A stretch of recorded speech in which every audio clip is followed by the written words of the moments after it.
Aussi, cliquez j'aime, car cela représente énormément pour nous.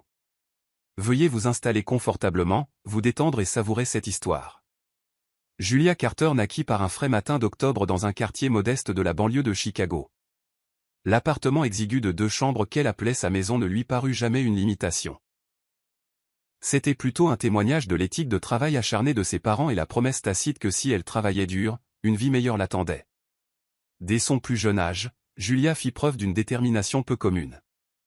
Là où d'autres enfants auraient pu rechigner aux corvées supplémentaires ou craindre de s'attaquer à des devoirs scolaires difficiles, Julia les accueillait avec enthousiasme. Au collège, ses professeurs la décrivaient comme quelqu'un destiné à de grandes choses. Quand Julia reçut une bourse complète pour la prestigieuse Brookfield Business School, ses parents purent à peine contenir leur fierté. Ils mirent en commun leurs maigres économies pour lui acheter un aller simple en bus pour l'université. Le matin de son départ, sa mère lui prépara un déjeuner et lui rappela, les larmes aux yeux, « Souviens-toi de qui tu es, ma chérie. Ne laisse personne te dire que tu n'en es pas capable. » Julia serra sa mère dans ses bras, les larmes emplissant ses propres yeux. Elle jura de rendre ses parents fiers. Brookfield Business School était un monde à part entière, où le parking était rempli de voitures de luxe et les salons des dortoirs bourdonnaient de discussions sur les actions, les startups et le capital risque. Julia se sentait à la fois excitée et intimidée. Elle n'avait jamais vu autant de richesse en un seul endroit. La première semaine fut un tourbillon de sessions d'orientation et d'événements sociaux. Dans une vaste mer de futurs magnats confiants, elle se raccrocha à la seule chose qu'elle connaissait le mieux, sa détermination inébranlable à réussir. C'est durant sa 2e année qu'elle rencontra pour la première fois Ethan Reynolds. Il était conférencier invité dans l'un de ses cours d'entrepreneuriat, un ancien élève revenu partager son expérience du lancement d'une start-up de logistique technologique à succès. Ethan était charismatique d'une manière que Julia n'avait jamais vue. Il ne parlait pas seulement de revenus ou de projections de croissance. Il partageait des histoires de persévérance, d'échecs et comment la ténacité avait façonné son parcours initial. Julia écoutait avec une attention captivée, griffonnant des pages de notes, avide d'absorber chaque pépite de sagesse qu'il offrait. Après la session, le professeur encouragea les étudiants à réseauter avec Ethan avant son départ. Julia, naturellement introvertie dans les grandes foules, hésita d'abord. Mais quelque chose en elle la poussa à avancer. Rassemblant son courage, elle s'approcha d'Ethan et dit « Bonjour, je m'appelle Julia. Merci pour votre conférence. J'ai particulièrement apprécié votre point de vue sur l'importance d'apprendre de ses échecs. » Ethan afficha un sourire désarmant. « Je suis heureux que cela ait résonné en vous. Peu de gens ici sont prêts à parler de l'échec, surtout dans un endroit aussi compétitif que Brookfield. » Elle hocha la tête, une rougeur chaude montant à ses joues. « J'étais aussi curieuse. Comment avez-vous convaincu les investisseurs de vous soutenir alors que vous étiez si jeune ?» Il fit une pause, pensif. « Je leur ai montré la passion derrière l'idée, les chiffres qui projetaient que ça pouvait fonctionner, et ma volonté de m'adapter si ce n'était pas le cas. En fin de compte, la persévérance convainc plus que toute autre chose. » Leur conversation se prolongea bien au-delà de la pause de réseautage allouée. Ils se déplacèrent dans le couloir, puis dans un café voisin, discutant de tout, des stratégies commerciales aux rêves personnels. Ethan, issu d'un milieu privilégié, avait une vision du monde façonnée par une vie d'abondance. Pourtant, il semblait véritablement intrigué par l'ambition acharnée de Julia et ses origines modestes. Julia, de son côté, trouvait Ethan d'une ouverture d'esprit rafraîchissante malgré sa richesse.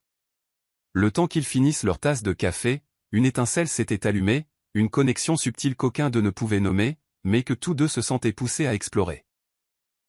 Bientôt, Ethan commença à visiter le campus plus fréquemment, officiellement sous le prétexte de conseiller un incubateur de start-up de Brookfield. En vérité, cependant, il cherchait des occasions de passer du temps avec Julia. Il assistait à des séminaires ensemble, travaillait sur son concept de projet final et faisait même des promenades nocturnes dans les jardins du campus, échangeant leurs rêves sous le clair de lune. La différence de leurs origines s'estompait chaque fois qu'ils découvraient qu'ils partageaient la même éthique de travail et la même passion pour construire quelque chose de significatif. Finalement, ce qui avait commencé comme une camaraderie intellectuelle s'épanouit en un lien émotionnel profond. Ils étaient presque inséparables. Même les autres étudiants et le corps professoral commencèrent à le remarquer. Chaque fois que Julia entrait dans une pièce, les yeux d'Ethan s'illuminaient d'une chaleur qui la faisait rougir à chaque fois. Pour Julia, il n'était pas seulement un entrepreneur à succès, mais un partenaire qui écoutait, qui offrait son soutien et qui lui faisait croire en l'impossible. À la fin de sa 3e année, il formait un couple établi sur le campus. Certains chuchotaient, elle est avec lui pour son argent. D'autres disaient, il est clairement fou d'elle. Mais les deux n'y prêtaient aucune attention. Julia était concentrée sur ses études, et Ethan tenait à continuer de développer son entreprise. Leur monde semblait fusionner harmonieusement. À 20 ans, Julia était déterminée à terminer ses études et à poursuivre ses grands rêves. À 25 ans, Ethan était désireux d'étendre son entreprise mais se retrouvait de plus en plus captivé par Julia. C'était un début parfait, digne d'une carte postale. Deux jeunes gens ambitieux, amoureux et prêts à conquérir le monde côte à côte. Après que Julia eut obtenu son diplôme avec mention, Ethan ne tarda pas à la demander en mariage. Il choisit un endroit serein au bord d'un lac près de Brookfield. Des pétales de roses étaient éparpillés le long de la rive, illuminés par des guirlandes lumineuses accrochées aux arbres. Julia eut le souffle coupé quand Ethan s'agenouilla, sortant une petite boîte en velours. « Julia Carter », dit-il, la voix tremblant légèrement. « Tu es la personne la plus dévouée, intelligente et aimante que j'ai jamais rencontrée. Veux-tu m'épouser ?» Les larmes aux yeux et mille émotions tourbillonnant en elle, Julia répondit sans hésitation. « Oui, bien sûr. » Le mariage fut une grande cérémonie. Les parents de Julia pouvaient à peine croire à l'opulence, mais ils rayonnaient de fierté. La cérémonie eut lieu dans un vaste domaine qu'Ethan avait loué à la campagne. Des roses blanches et des hortensias bordaient l'allée, tandis qu'un doux quatuor jouait en arrière-plan. Julia, vêtue d'une élégante robe en dentelle, semblait resplendir de bonheur. C'était une journée remplie de rires, de larmes de joie et de la promesse d'un avenir radieux. Une fois installés dans leur vie conjugale, Julia remarqua rapidement que la nouvelle start-up florissante d'Ethan exigeait une immense attention. Pourtant, elle se lança sans réserve pour le soutenir. Elle lui servit de conseillère commerciale officieuse, s'appuyant sur sa formation fraîche et son flair inné pour la stratégie. D'innombrables nuits tardives les trouvaient assis à l'îlot de cuisine, des piles de documents étalés partout, des tasses de café fumant alors qu'il vérifiait les modèles financiers et les stratégies marketing. « Ethan, dit-elle un jour, poussant son ordinateur portable vers lui, j'ai examiné les analyses des concurrents. Si nous différencions l'interface utilisateur de notre application et ajoutons un programme de fidélité, nous pourrions conquérir une part de marché significative en moins de 2 ans. » Il jeta un coup d'œil à son écran, les sourcils se haussant en signe d'approbation. « J'aurais dû t'embaucher officiellement il y a longtemps. Peut-être te donner un bureau d'angle, hein ?» Julia rit. « Je préfère travailler à côté de mon mari à la maison. C'est plus personnel, plus nous. » Alors que l'entreprise grandissait, Ethan se sentait parfois débordé par le stress de l'expansion rapide. Quand il flanchait, Julia était là pour le soutenir, son intelligence vive trouvant des solutions qu'il négligeait souvent. Lentement, la start-up se transforma en une société de plusieurs millions de dollars sous la direction d'Ethan et les conseils en coulisses de Julia. Bien qu'elle n'ait jamais demandé de crédit, ses efforts étaient indéniables. La vie allait vite, mais elle restait douce. Ils achetèrent une maison moderne dans un quartier chic, avec des fenêtres allant du sol au plafond qui donnaient sur un jardin magnifiquement entretenu. C'était un rêve devenu réalité pour Julia, qui s'assurait que ses parents venaient souvent en visite. Elle voulait qu'ils voient comment leur sacrifice avait ouvert la voie à son bonheur et à son succès. Quelques années après leur mariage, l'entreprise d'Ethan atteignit de nouveaux sommets. Il figura sur la liste des 30 de moins de 30 ans de Forbes, les invitations à des galas et des conférences d'affaires affluèrent, et son cercle social s'élargit pour inclure de puissants investisseurs et des amis influents. Julia se retrouva à naviguer entre des collectes de fonds fastueuses et des toasts au champagne, toujours avec un sourire poli et un soutien indéfectible. Elle était fière d'Ethan, bien que l'agitation constante la laisse parfois essouffler. Bientôt, des enfants firent leur apparition. D'abord vint leur fils, Oliver, un petit garçon curieux qui riait aux éclats chaque fois qu'Ethan le lançait en l'air. 2 ans plus tard, ils accueillirent une fille, Sophia, qui avait le calme de Julia et le sourire espiègle d'Ethan. Julia embrassa la maternité avec le même dévouement qu'elle mettait dans tout le reste de sa vie. Même en jonglant avec les changements de couches, l'apprentissage du sommeil et le chaos des repas, elle trouvait encore le temps d'aider Ethan avec les stratégies de l'entreprise. « Je ne sais pas comment tu fais, Jules, » dit Ethan un soir, se tenant à la porte de la chambre d'enfant alors qu'elle berçait Sophia pour l'endormir. Tu ne cesses de donner. À moi, aux enfants, à l'entreprise. C'est comme si tu ne te fatiguais jamais. Elle lui offrit un sourire fatigué mais tendre. Je suis fatigué, mais ça en vaut la peine. Tout ça. Nous construisons quelque chose d'incroyable, pour nos enfants, pour notre avenir. Leur nuit restait chargée mais était souvent remplie d'un chaos confortable. Conférences téléphoniques, dîners de famille, sols jonchés de jouets et les douces berceuses que Julia chantait aux enfants. Malgré les exigences, leur lien semblait incassable. Ils étaient les cofondateurs d'une vie qui semblait tout droit sortie d'un conte de fées. Au fil des ans, l'entreprise devint officiellement un leader du secteur. Les grandes marques courtisaient Ethan pour des partenariats. Tandis que Julia continuait à se tenir discrètement en arrière-plan, orchestrant des stratégies sans exiger les feux de la rampe. Pour les étrangers, il ressemblait au couple de pouvoir parfait. Brillant, prospère, élevant deux beaux enfants et apparemment au sommet du monde. Pourtant, sous cette façade polie, Julia ressentait parfois une pointe de tristesse de n'avoir jamais poursuivi son propre rêve. Son rêve de lancer sa propre marque de mode ou de style de vie persistait au fond de son esprit, éclipsé par le succès écrasant de son mari. Elle repoussait cette pensée, se disant « il y aura bien assez de temps plus tard ». Après tout, elle aimait voir Ethan s'épanouir. Elle aimait leur vie. Elle aimait être mère. Peut-être qu'un jour elle reviendrait sur ses propres ambitions, mais pour l'instant, elle se contentait d'être le vent sous les ailes d'Ethan. Elle ne se doutait pas, cependant, que ce sacrifice même deviendrait la ligne de faille de leur mariage. Pour le moment, cependant, Julia choisit de se concentrer sur les bénédictions. Le rire de ses enfants, la chaleur de la présence d'Ethan, et l'espoir que l'amour continuerait à vaincre tous les obstacles. Lorsque l'entreprise d'Ethan dépassa ses objectifs initiaux, le style de vie qui accompagnait le succès devint de plus en plus indulgent. Des galas somptueux remplacèrent les dîners de famille tranquilles, et des retraites exclusives le week-end avec des clients de premier ordre grignotèrent ce qui était autrefois un temps précieux en famille. Au début, Julia essaya de l'accompagner, espérant qu'en étant à ses côtés, il pourrait encore tisser des liens. Mais s'occuper de deux jeunes enfants tout en jonglant avec son rôle de conseillère informelle dans l'entreprise la laissait épuisée. De plus en plus souvent, elle se retrouvait à rester à la maison. « Ce n'est qu'une soirée, Jules », disait Ethan en enfilant sa veste de costume sur mesure. « Je serai de retour avant minuit. » Julia affichait un sourire de soutien. « Bien sûr. Pense juste à m'envoyer un message si tu restes dehors plus tard. » Il hochait la tête, puis déposait un baiser rapide sur sa joue avant de se précipiter vers un autre événement VIP. La porte se refermait, laissant Julia ranger les assiettes du dîner, lire des histoires pour s'endormir et s'assoupir seule. Au fil des mois, Julia commença à entendre des murmures.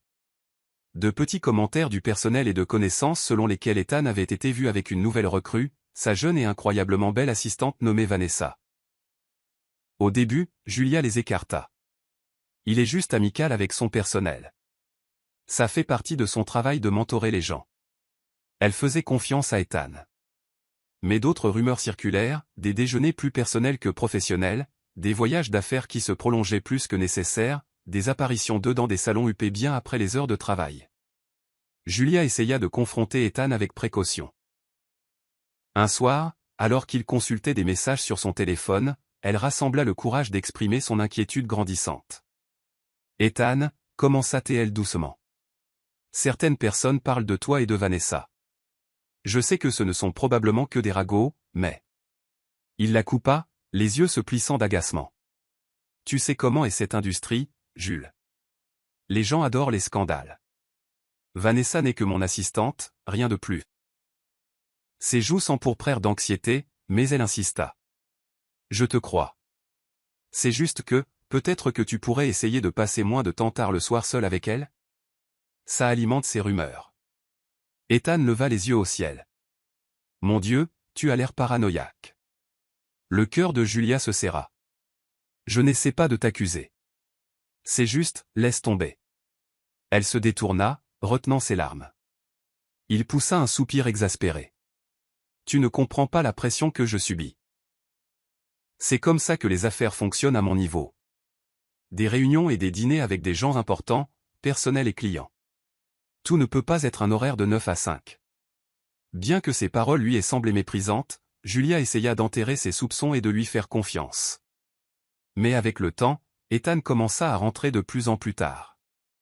Les enfants le voyaient rarement au dîner. Le week-end, il était soit enfermé dans son bureau à domicile pour des conférences téléphoniques marathon, soit à un événement de réseautage exclusif. Chaque fois que Julia soulevait ses inquiétudes, Ethan lui criait dessus, l'accusant d'essayer de saboter son élan simplement parce qu'elle ne pouvait pas gérer le rythme. La tension grandit, tout comme le malaise de Julia. Elle remarqua des changements dans le comportement d'Ethan. Des textos constants, des appels téléphoniques discrets, une tendance à cacher l'écran de son téléphone quand elle entrait dans la pièce. Un soir, alors qu'il prenait sa douche, un message apparut sur son téléphone, laissé sur la table de chevet. Julia y jeta un coup d'œil par inadvertance. « Vanessa, tu me manques déjà. » Son estomac se noua. Elle se sentit trahie et stupide. Pendant 10 ans, elle avait consacré chaque once de son énergie à le soutenir. Était cela le remerciement qu'elle recevait? Elle essaya de rester calme, attendant le moment parfait pour en discuter de manière civilisée. Mais Ethan semblait constamment sur les nerfs, prêt à lui sauter à la gorge à la moindre critique. Alors que les rumeurs tourbillonnaient, sa meilleure amie, Marissa, la prit à part lors d'un rare déjeuner. « Écoute, Jules, » dit Marissa doucement. « J'ai entendu des choses. Les gens disent que Vanessa n'est pas juste une assistante. » Elle se vantait à une fête qu'Ethan l'emmenait pour un prochain voyage en Europe. Les yeux de Julia s'écarquillèrent de douleur. « L'Europe ? Il m'a dit que c'était un voyage d'affaires rapide, pas le temps pour que la famille l'accompagne. » Marissa soupira, tendant la main pour prendre celle de Julia. « Je m'inquiète pour toi. Il est peut-être temps de le confronter directement. » Ce soir-là, Julia essaya une fois de plus. Elle prépara un dîner simple, mais Ethan arriva après minuit, empestant l'alcool et un parfum coûteux. Rassemblant son courage, elle alluma la lumière du salon alors qu'il entrait. « Ethan, » dit-elle, la voix tremblante de colère et de douleur refoulée. « Nous devons parler de Vanessa. » Il la foudroya du regard, titubant légèrement. « Pas encore ça, » marmonna-t-il. « Je suis trop fatigué pour tes drames. » Ce n'est pas un drame. J'ai vu son texto sur ton téléphone. Je sais pour l'Europe. Est-ce que tu me trompes? Il ricana, jetant ses clés de voiture sur une table d'appoint. Tu as perdu la tête, Julia. Vraiment? Tout ça à cause d'un texto au hasard. Elle tint bon.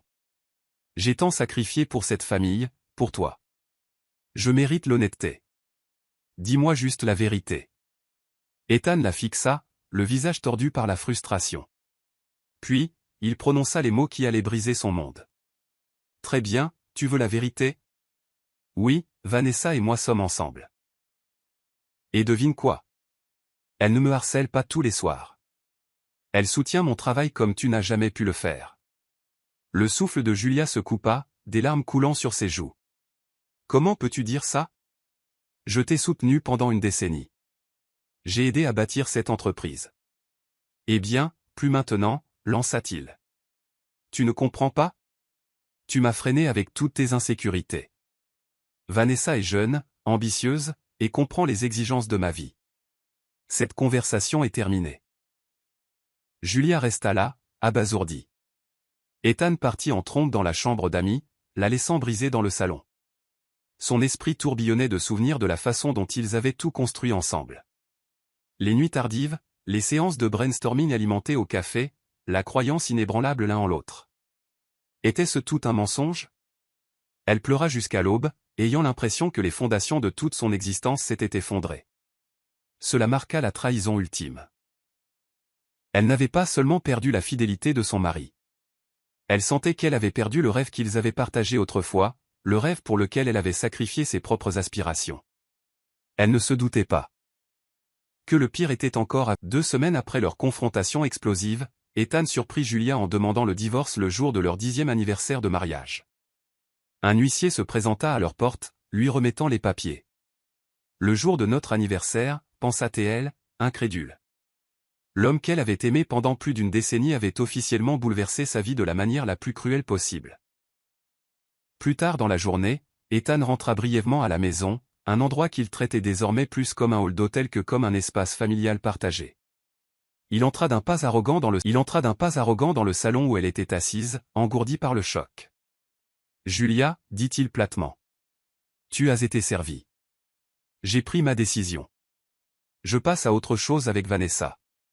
Je te suggère de coopérer et de rendre les choses faciles pour tout le monde. » Elle leva les yeux, les larmes au bord. « Nous avons des enfants, Ethan. Tu ne peux pas tout jeter comme ça. » Il fit un geste dédaigneux de la main. « On réglera la garde, mais la vérité c'est que je ne vois aucune raison de te garder. Je veillerai à ce que tu obtiennes un petit arrangement, mais n'attends rien de somptueux. Tu n'as jamais eu de rôle officiel dans l'entreprise, et notre contrat de mariage est clair. » Son esprit vacilla. Un contrat de mariage. Ils en avaient signé un peu après leur fiançailles, sur l'insistance des parents d'Ethan.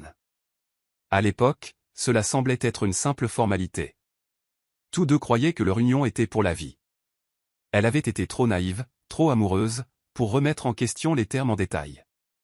Maintenant, il se dressait comme un mur impénétrable, protégeant la richesse d'Ethan et la laissant pratiquement sans rien. La voix de Julia tremblait, un mélange de chagrin et de colère alimentant ses mots.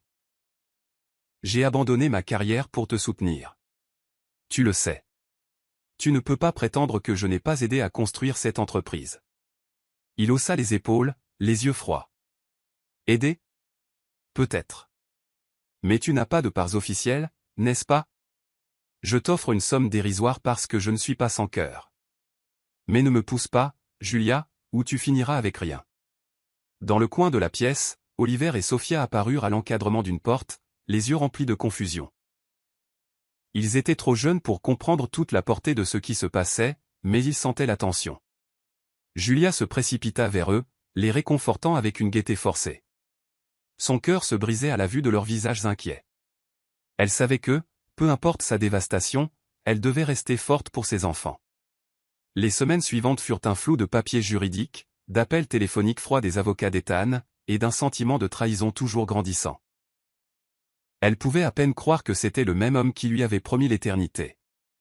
L'homme en qui elle avait cru, pour qui elle s'était sacrifiée, et avec qui elle avait construit une famille. Maintenant, il l'expulsait de leur manoir, l'endroit où Oliver avait fait ses premiers pas, où Sophia avait appris son premier mot, où d'innombrables souvenirs avaient été gravés dans son âme.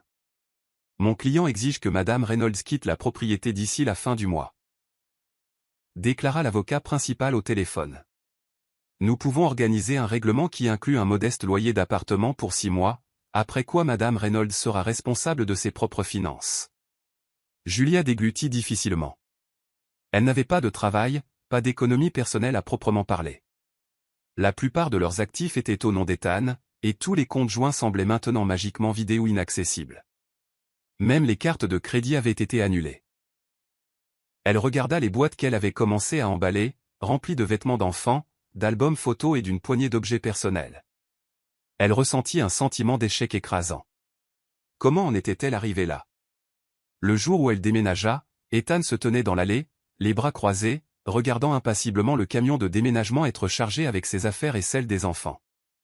Vanessa se tenait à ses côtés, une expression suffisante sur le visage. Les joues de Julia brûlaient d'humiliation. Elle voulait crier sur Vanessa pour avoir déchiré sa famille, mais elle savait que la faute incombait entièrement à Ethan. Sa trahison avait ouvert la voie à ce dénouement cruel. Oliver s'agrippa à la jambe de Julia, les larmes aux yeux. « Maman, je ne veux pas quitter ma chambre, » murmura-t-il. Julia lui caressa les cheveux, essayant de calmer sa voix tremblante. « Je sais, mon chéri. Mais nous aurons bientôt une nouvelle chambre. Elle sera plus petite, mais nous la rendrons confortable, d'accord ? » Sophia était trop jeune pour comprendre pleinement ce qui se passait, mais elle sentait la tension, refusant de lâcher le bras de Julia. Alors que la dernière boîte était chargée, Julia jeta un dernier regard au manoir, un endroit où elle avait cru vieillir avec Ethan. Une tempête de souvenirs menaça de l'engloutir, mais elle refusa de pleurer davantage devant lui ou sa nouvelle maîtresse. Elle monta dans le camion de déménagement avec ses enfants et ordonna au chauffeur de se diriger vers le petit appartement de 2 chambres qu'elle avait frénétiquement trouvé. Il était situé dans un quartier moins aisé de la ville, à des années-lumière des pelouses manucurées et de la communauté fermée à laquelle elle était habituée. Mais au moins, c'était un toit sur leur tête, un endroit sur où elle pourrait essayer de reconstruire sa vie. La première nuit dans le nouvel appartement, après avoir mis les enfants au lit dans leur chambre partagée, Julia se tenait seule dans le petit salon. La peinture s'écaillait dans les coins et la moquette était d'un gris terne. Dehors, le bruit étouffé de la circulation lui rappelait qu'elle n'était plus dans un quartier chic et isolé. Elle s'effondra sur le canapé usé, les larmes se libérant enfin. Au milieu des sanglots, une résolution féroce commença à se former en elle. Ce n'est pas ainsi que mon histoire se termine.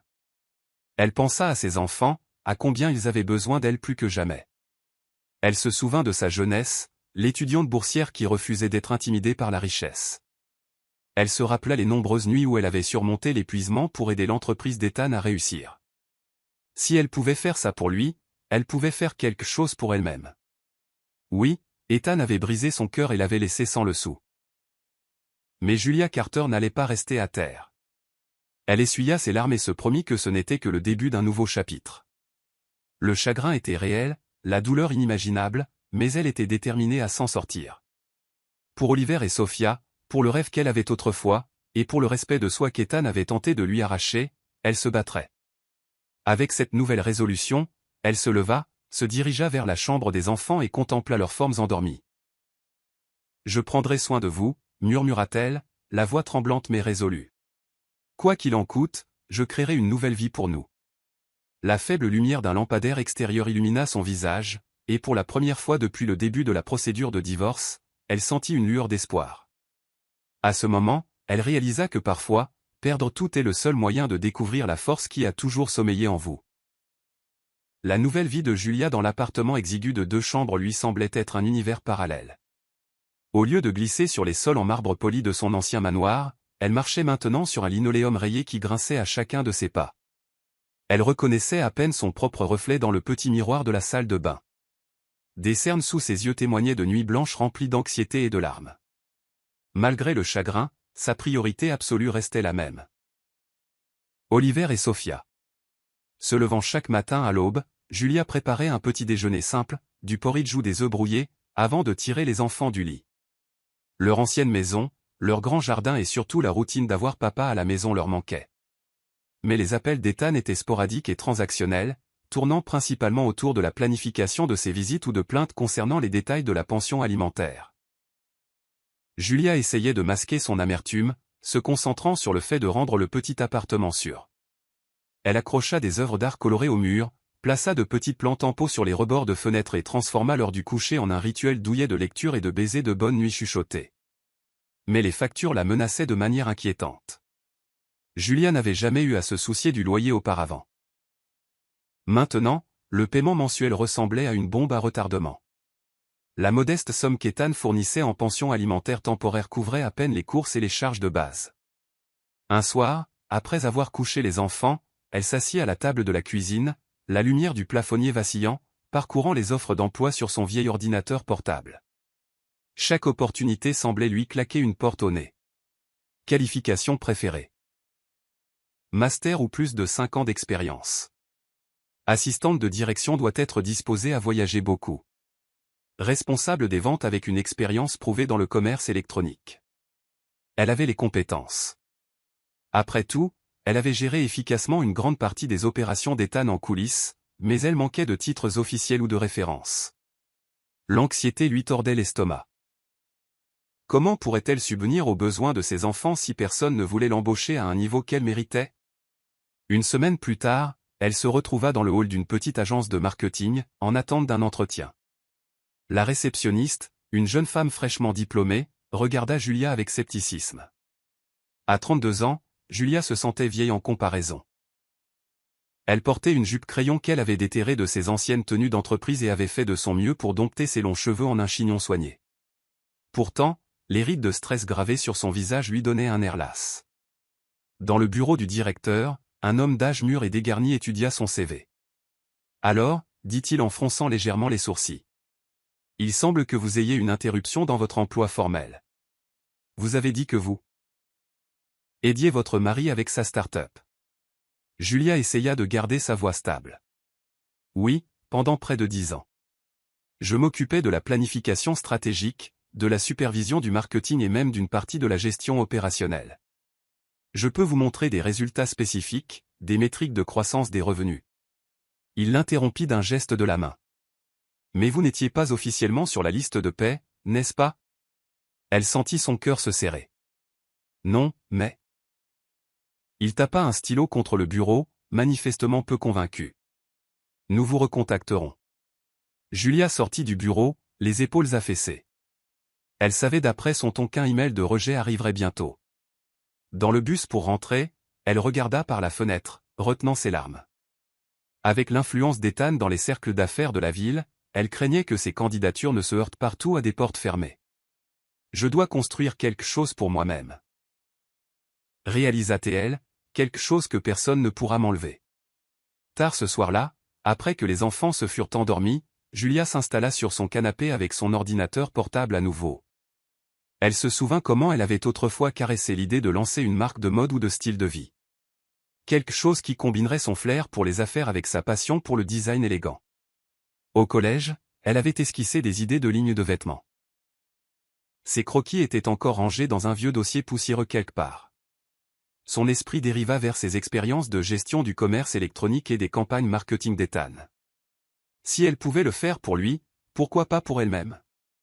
Elle passa des heures à faire des recherches sur les plateformes en ligne, à lire des histoires de réussite de petites entreprises qui avaient démarré dans des salons ou des garages. Une énergie qu'elle n'avait pas ressentie depuis des mois commença à vaciller en elle. Elle sortit un cahier à spirale et commença à griffonner des idées. Nom de marque, démographie cible, prix potentiel. Elle écrivit jusqu'à ce que sa main ait des crampes, alimentée par la conviction que, si personne ne lui donne sa chance, elle créera la sienne. Le lendemain matin, elle se leva pour trouver Oliver et Sophia se chamaillant pour savoir quelle céréale manger. Elle désamorça la petite crise et leur sourit, une nouvelle détermination parcourant ses veines. « Qu'est-ce qui se passe, maman ?» demanda Oliver, remarquant l'éclat inhabituel dans ses yeux. Julia lui ébouriffa les cheveux. « Juste un nouveau plan, mon grand. Quelque chose auquel je pense depuis longtemps. » Il lui sourit en retour, bien qu'il ne comprît pas entièrement. Sophia hocha la tête d'un air endormi, la confiance brillant dans ses yeux. Il dépendait d'elle pour tout maintenant, soutien émotionnel, sécurité financière et un sentiment de stabilité. Julia inspira profondément pour se calmer. La route à venir était incertaine, mais au moins, elle la parcourait selon ses propres termes. Elle n'était plus l'épouse abandonnée. Elle était une entrepreneure avec une mission. À ce moment, elle se jura silencieusement, « Je ne serai plus jamais impuissante. » Fidèle à sa parole, Julia se lança corps et âme dans la création de sa nouvelle entreprise. Elle nomma sa jeune marque de mode, Arcadia Luxe, reflétant l'idée d'un paradis luxuriant et idyllique accessible par le style. Au début, elle se concentra sur la conception de pièces chics mais abordables pour les femmes qui conciliaient carrière et famille, des femmes comme elle. Sans argent pour un vrai bureau ou un studio de design, son salon devint son quartier général, la table basse sa planche à découper, et le canapé sa station de brainstorming. Chaque nuit, après que les enfants étaient au lit, elle travaillait sur les créations jusqu'à ce que ses yeux deviennent flous. Elle emprunta la machine à coudre d'une amie pour coudre des prototypes. Ses premières pièces étaient loin d'être prêtes pour les défilés, mais elles portaient les germes de quelque chose d'authentique, des vêtements créés par une mère qui comprenait le besoin de confort, de polyvalence et d'une touche de confiance. Une fois les bases en place, elle passa à la stratégie marketing. Elle se souvint des premières campagnes d'Ethan, comment il avait tiré parti des médias sociaux et des influenceurs pour promouvoir son application. Julia adapta ses tactiques au monde de la mode. Avec des économies minimes, elle apprit à être ingénieuse. Elle passa des heures sur des tutoriels YouTube, maîtrisant les outils de retouche photo et de programmation des médias sociaux. Elle enrôla même Marissa, son amie la plus proche, qui était douée pour prendre des photos flatteuses. Elle réarrangeait le salon de Julia, drapant des draps blancs pour les arrière-plans, et prenait des photos d'elle portant les nouvelles créations. C'était loin d'être glamour. Le plus souvent, elle devait faire une pause en pleine séance photo pour répondre à une question d'Oliver sur ses devoirs, ou s'assurer que Sophia ne s'approchait pas trop du fer chaud. Mais chaque défi lui rappelait pourquoi elle faisait cela. Elle voulait l'indépendance, un avenir sûr pour ses enfants et, par-dessus tout, une chance de se prouver qu'elle était plus que l'ex-femme d'Ethan. Elle lança Arcadia Luxe sur des plateformes de commerce électronique populaires. Au début, le trafic était lamentable.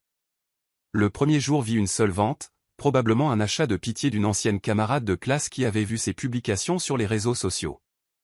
Julia ressentit une pointe de déception, mais elle persévéra. Elle organisa un modeste concours sur Instagram, encourageant les abonnés à identifier des amis pour avoir une chance de gagner une robe gratuite. Son fil d'actualité commença à se remplir de photos vibrantes et d'instantanées des coulisses qui racontaient l'histoire d'une mère célibataire se frayant un chemin dans le monde compétitif de la mode. Puis vint un coup de chance. Marissa publia une vidéo TikTok présentant les créations de Julia. Marissa n'avait pas un grand nombre d'abonnés, mais une blogueuse de mode populaire tomba sur la vidéo. Elle admira la mission et l'esthétique de la marque, et la repartagea avec son immense public avec un message sincère, des mamans qui soutiennent des mamans, découvrez Arcadia Luxe. En quelques heures, le téléphone de Julia vibra sans cesse de notifications. De nouveaux abonnés affluèrent sur ses pages de médias sociaux, et les commandes grimpèrent en flèche. Le premier moment viral de Julia lui parut surréaliste. Elle peinait à suivre l'emballage des commandes, à répondre aux demandes des clients et à mettre à jour son inventaire en ligne. 2 nuits de suite, elle dormit à peine, alimentée par l'adrénaline et le frisson de voir son rêve prendre enfin feu. Elle fit appel à Marissa, qui recruta quelques autres amis, et ils transformèrent le petit appartement de Julia en un centre d'exécution improvisé. Des boîtes s'alignaient dans le couloir, des étiquettes d'expédition étaient éparpillées sur le canapé, et la table de la cuisine débordait de dévidoirs de rubans adhésifs et de vêtements soigneusement pliés. « C'est de la folie !» s'exclama Marissa en collant une étiquette sur un paquet. Mais de la meilleure façon possible. Les yeux de Julia brillaient de gratitude. « Je n'arrive pas à y croire. Ça arrive, Marissa. Les gens veulent vraiment acheter mes créations. » Après ce week-end, un investisseur la contacta par email, un fonds d'investissement local spécialisé dans les startups dirigées par des femmes.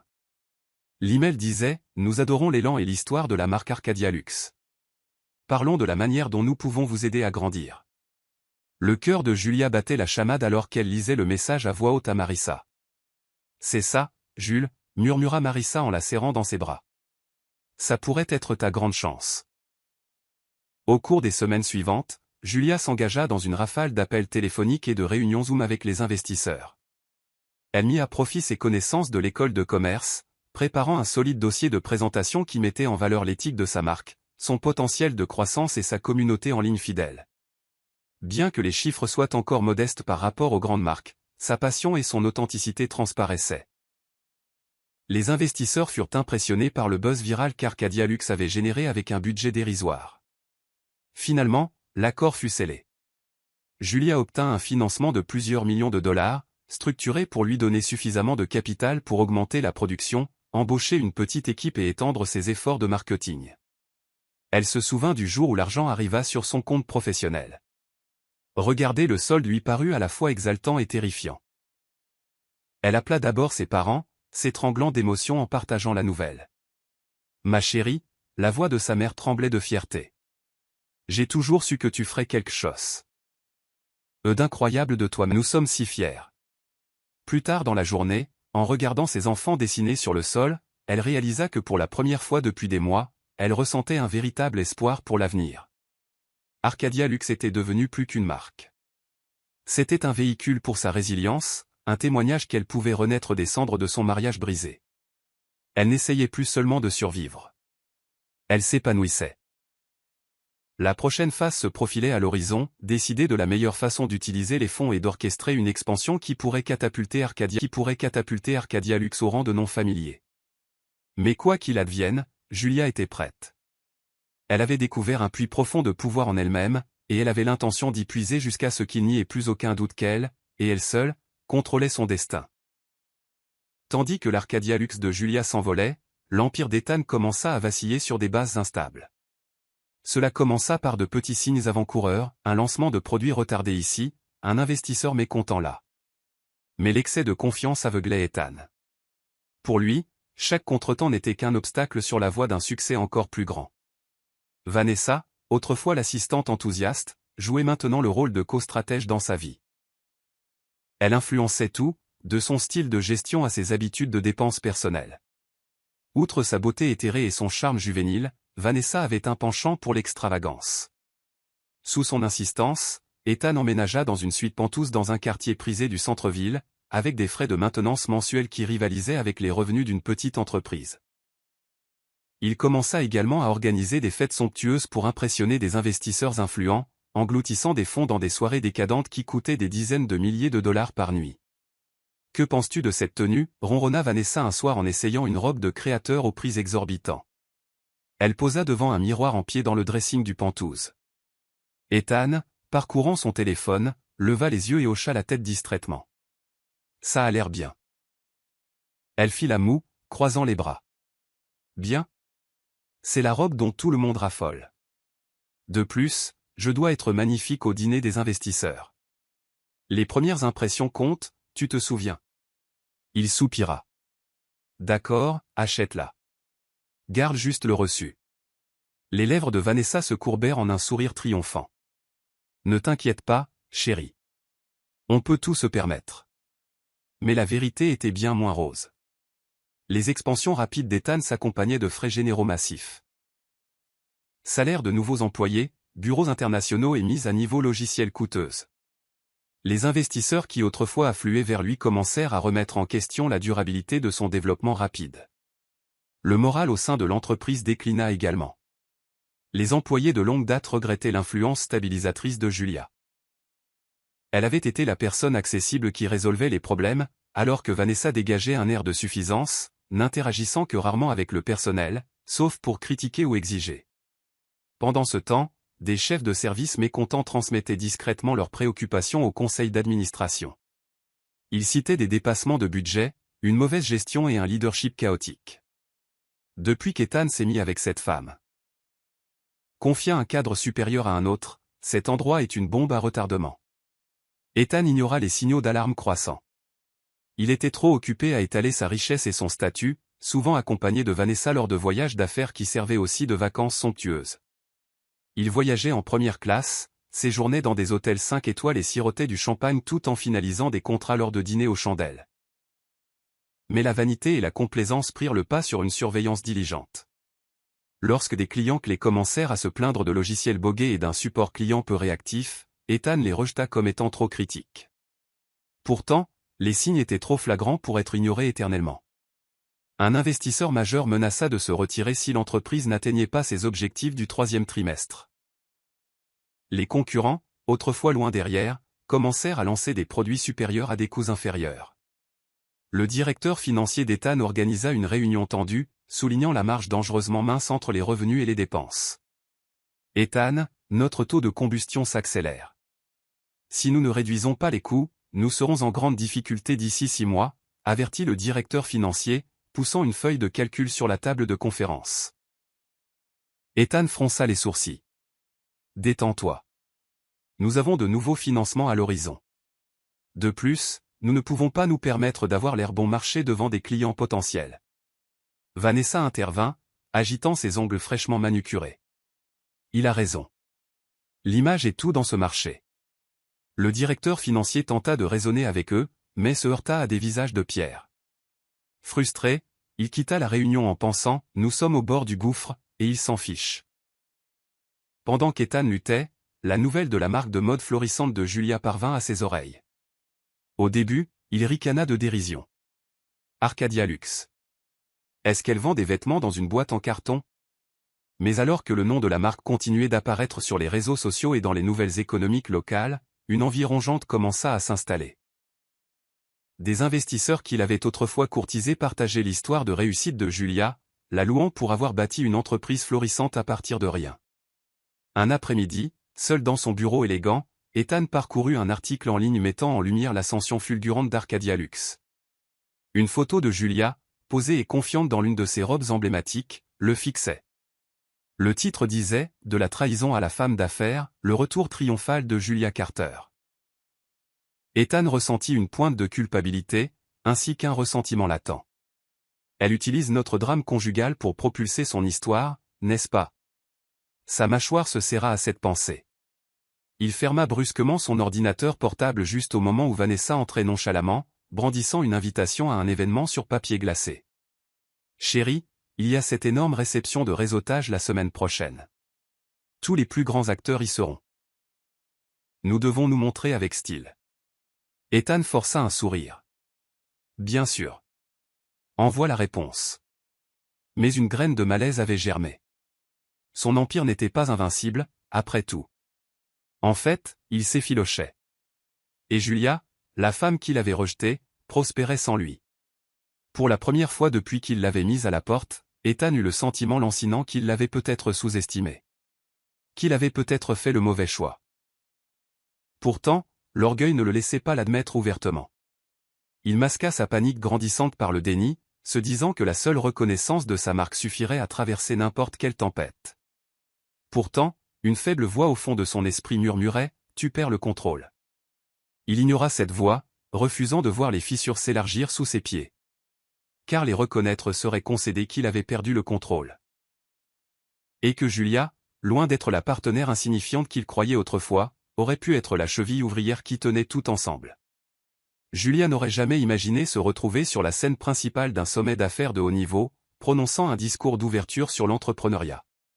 Pourtant, la voilà, un microphone à la main, les lumières vives de la scène illuminant sa posture confiante. La foule devant elle était composée de PDG chevronnés, de fondateurs de start-up en herbe et de journalistes avides de la prochaine grande success story. Alors qu'elle commençait à parler, sa nervosité s'estompa, remplacée par la détermination constante qui l'avait propulsée depuis les ruines de son mariage.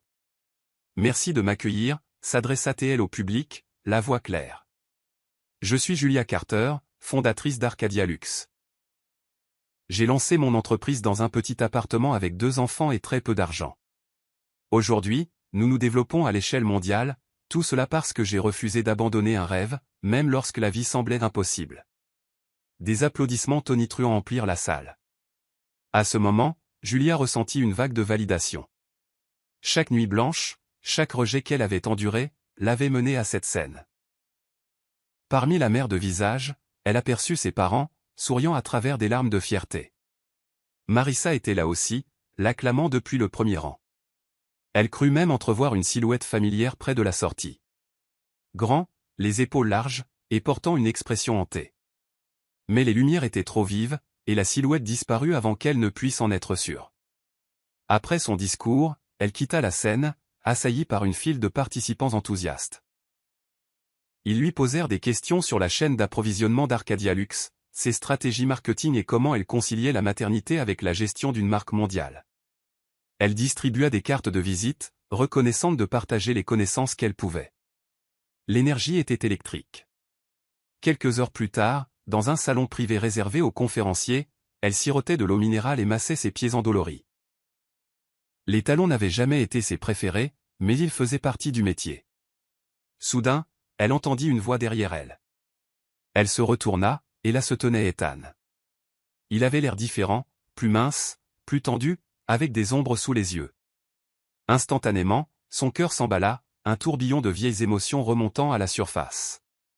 Elle se souvint des mots durs qu'il lui avait jetés, de la trahison, de la nuit où elle avait pleuré jusqu'à s'endormir dans ce petit appartement. Elle prit une profonde inspiration, se ressaisissant. « Ethan, dit-elle d'un ton égal. Je suis surprise de te voir ici. » Il tenta un sourire, mais il vacilla. « Je voulais entendre ton discours. Félicitations pour tout. » Son regard parcourut ses cheveux soignés, son tailleur, la confiance qui émanait de sa posture. Elle hocha la tête, ne voulant pas révéler à quel point elle se sentait chancelante. « Merci. » Ethan hésita. « Y a-t-il un endroit où nous pourrions parler en privé ?» Les souvenirs de sa cruauté refirent surface, lui donnant envie de s'en aller. Pourtant, une petite partie d'elle était curieuse. Elle désigna un couloir voisin, à l'écart de l'agitation du salon.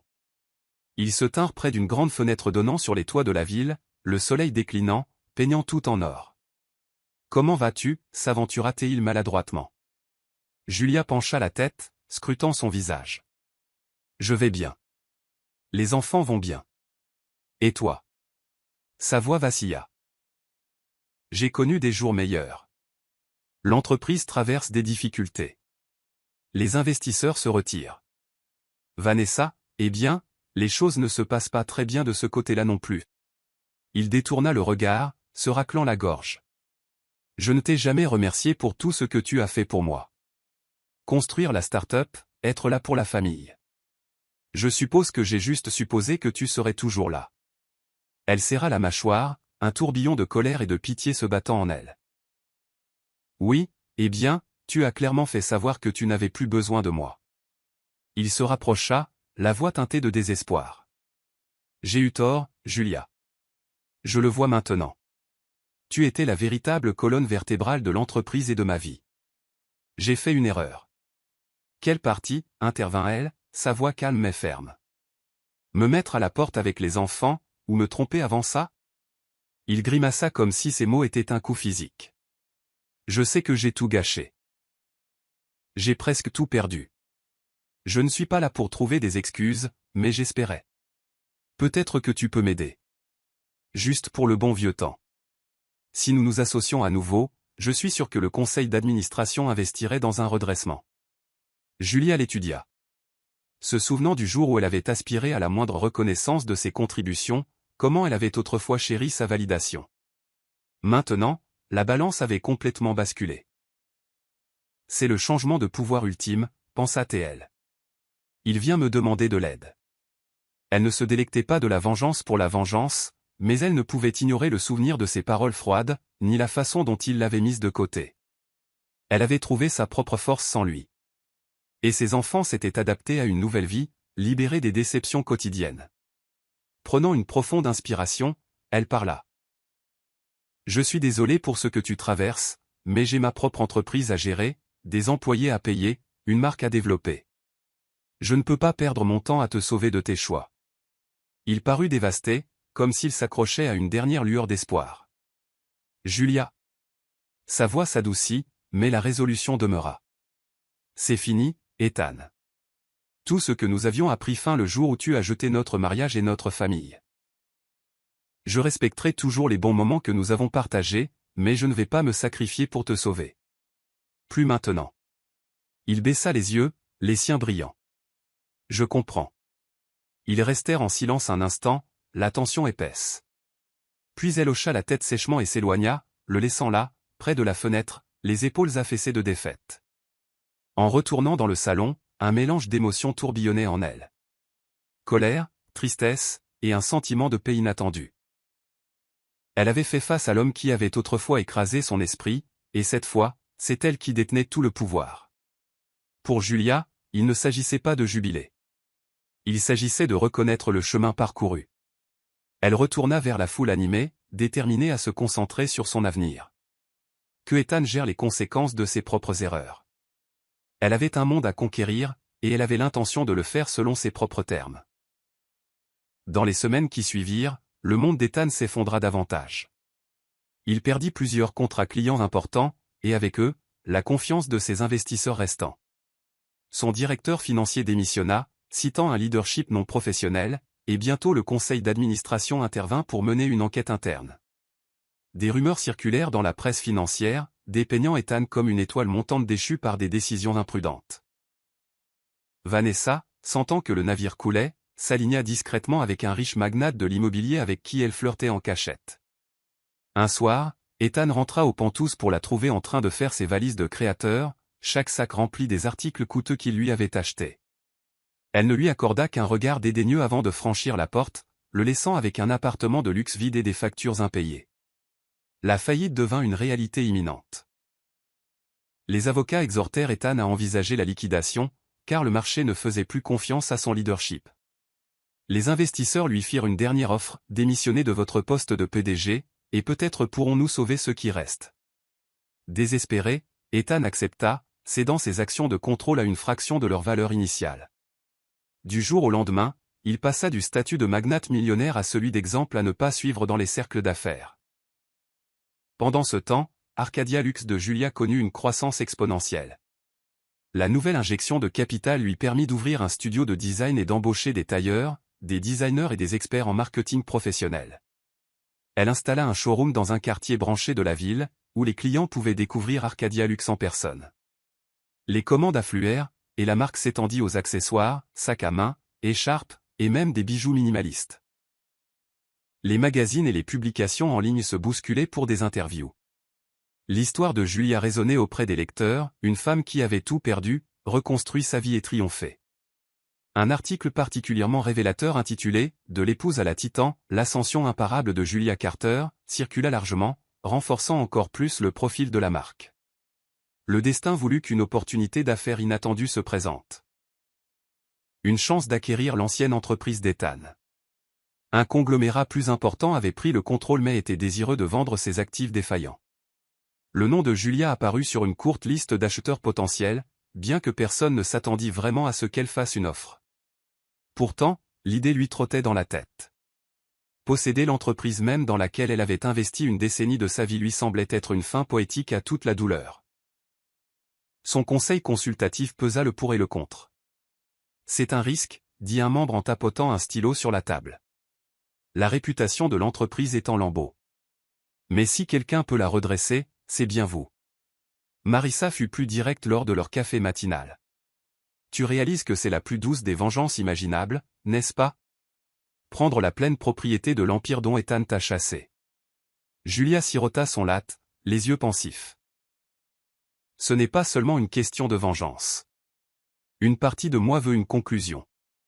La preuve que ce que j'ai apporté avait une valeur réelle et tangible. Finalement, après une diligence raisonnable approfondie, Julia donna son feu vert à l'acquisition. L'annonce fit des vagues dans le monde des affaires. Les initiés du secteur qualifièrent cela de rebondissement ultime dans une chute spectaculaire et spéculèrent sur la capacité du leadership de Julia à ressusciter la marque ternie. Le jour de la clôture de l'accord, Julia visita le siège qu'elle connaissait si bien. Les souvenirs l'envahirent alors qu'elle déambulait dans le hall moderne. Elle se souvint des nuits tardives passées dans les salles de conseil, des séances de brainstorming qui avaient donné naissance à des idées révolutionnaires, des déjeuners pris à son bureau pendant qu'Ethan se vantait de sa vision. Mais elle se souvint aussi du chagrin, de la prise de conscience que ses sacrifices n'étaient pas appréciés.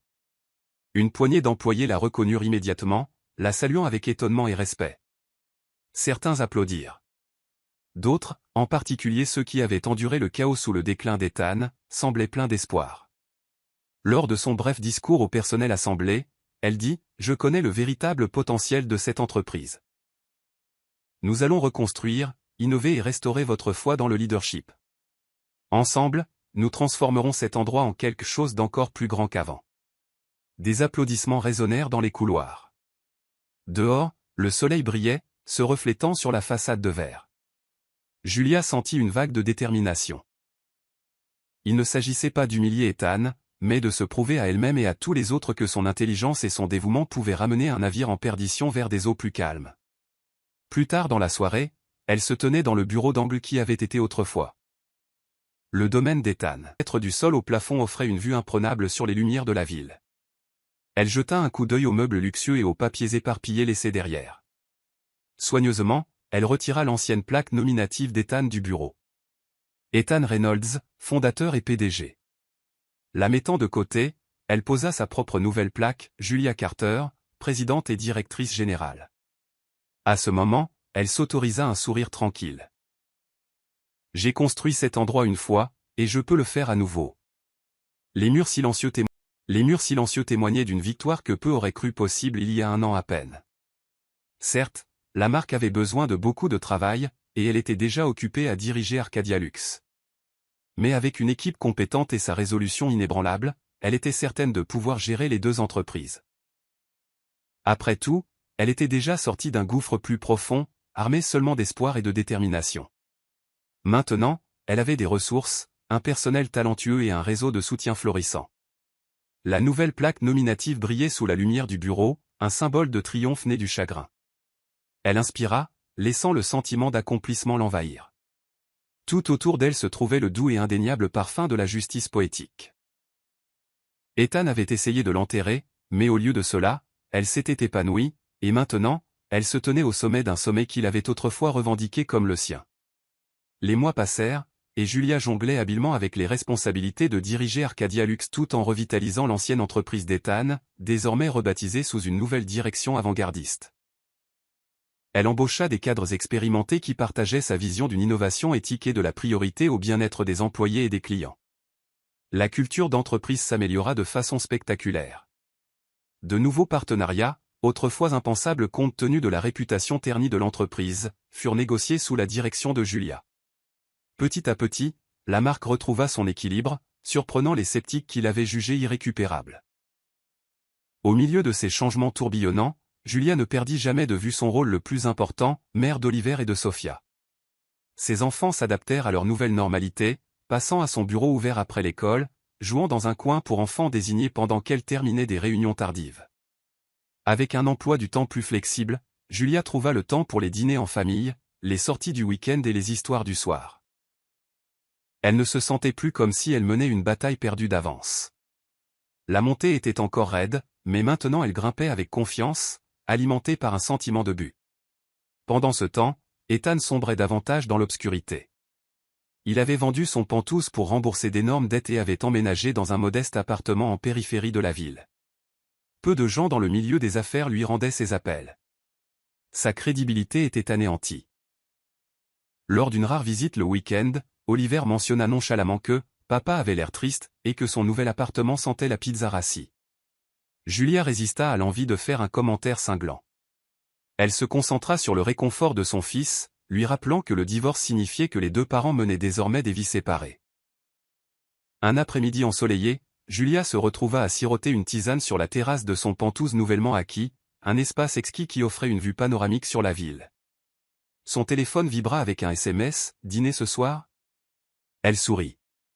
Nathan était un cadre marketing qu'elle avait rencontré lors d'une récente conférence de l'industrie. Gentil, authentique et respectueux, il avait montré de l'intérêt pour plus que son succès commercial. Après quelques sorties en groupe, il l'avait invitée à un vrai rendez-vous. Sa première réaction fut l'appréhension. Elle se souvenait trop vivement de la douleur de son mariage raté. Mais son cœur guérissait, et elle réalisa qu'il était temps de s'ouvrir à de nouvelles possibilités. Dîner après dîner, elle trouva Nathan doux et compréhensif. Il l'interrogeait sur ses rêves et écoutait sincèrement le récit de ses luttes. Il n'y avait pas d'agenda caché, pas de signaux d'alarme manipulateurs. À chaque conversation, Julia sentait un poids se soulever de sa poitrine. Elle avait le droit d'être simplement Julia, pas l'ex-femme bafouée ou la PDG invincible. Leur relation s'épanouit régulièrement. Il respectait ses limites, soutenait ses ambitions et montrait une affection sincère pour Oliver et Sophia. Un soir, il leur apporta un panier de fournitures d'art, passant une heure par terre à aider les enfants à peindre des chefs-d'œuvre abstraits. Sophia gloussa, étalant des couleurs vives sur la toile, tandis qu'Oliver offrait des critiques solennelles, insistant sur le fait que « nous avons besoin de plus de violet ici ». Julia les observa, le cœur débordant de gratitude. C'est donc ça, un amour sain, pensa-t-elle. Elle n'avait pas besoin d'un grand manoir ou d'une dynamique de couple de pouvoir tumultueuse. Tout ce dont elle avait besoin, c'était de quelqu'un qui la chérissait pour ce qu'elle était, pas pour ce qu'elle pouvait donner. Et si cela incluait un homme qui traitait gentiment ses enfants, c'était encore mieux. Professionnellement, Julia prospérait. Arcadia Luxe s'étendit sur les marchés internationaux, remportant de prestigieux prix de design. Son entreprise technologique nouvellement acquise lança une plateforme innovante qui faisait le pont entre le commerce électronique et l'engagement social, rétablissant sa réputation d'acteur avant-gardiste. Les magazines continuaient de la présenter, la qualifiant de visionnaire, tandis que les réseaux sociaux bourdonnaient d'admiration pour sa capacité à jongler entre la parentalité et la direction d'entreprise. Pourtant, au milieu de la fanfare, Julia prenait le temps de moments calmes d'introspection, des promenades dans le parc avec Oliver et Sophia, des soirées cinéma avec Marissa, ou des heures solitaires dans son bureau à domicile à esquisser de nouvelles idées de vêtements. L'équilibre, réalisa-t-elle, était la clé de son bonheur. Elle refusait de laisser le succès la consumer comme il avait consumé Ethan. Un après-midi d'automne frais, alors qu'elle réarrangeait des livres sur l'étagère de son bureau, elle tomba sur un vieil album photo. En le feuilletant, elle vit des images d'elle-même plus jeune et d'Ethan. Souriant, plein d'espoir, au début de leur voyage. Elle traça un doigt sur la photo et sentit une pointe de nostalgie. La blessure n'était plus aussi vive, mais le souvenir piquait encore. Elle laissa échapper un long soupir, ferma l'album et le mit de côté. Elle n'était plus définie par ce chapitre de sa vie. Elle l'avait dépassé, avait reconquis son identité, trouvé un nouvel amour et bâti un empire selon ses propres termes. C'était peut-être là la plus grande victoire de toutes. Pas seulement d'avoir réussi financièrement, mais d'être sortie de la trahison avec sa dignité intacte et un cœur encore capable d'aimer et d'être aimé. Au loin, les rires d'Oliver et de Sophia retentirent depuis le salon. Elle s'approcha et les trouva absorbés dans un jeu, criant de joie. Nathan était là aussi, les encourageant. Julia s'arrêta, contemplant la scène. Ceci est mon nouveau commencement, songea-t-elle, et il est plus beau que je n'aurais jamais osé l'imaginer. Debout là, dans la lueur chaude de la fin d'après-midi, elle ressentit un profond sentiment de paix. Peu importe à quel point la route avait été tumultueuse, elle était arrivée à un lieu d'autonomisation et de bonheur authentique. Sa vie était loin d'être parfaite, mais elle était la sienne, entièrement, sans excuse. Je suis heureux que vous soyez arrivés jusqu'à la fin. J'espère que vous avez apprécié l'histoire. N'hésitez pas à cliquer généreusement sur le bouton « J'aime » et à vous abonner pour d'autres récits captivants comme celui-ci. Nous aimerions avoir de vos nouvelles. Quelles leçons avez-vous tirées de cette histoire? Partagez vos pensées dans les commentaires ci-dessous. On se retrouve dans la prochaine histoire.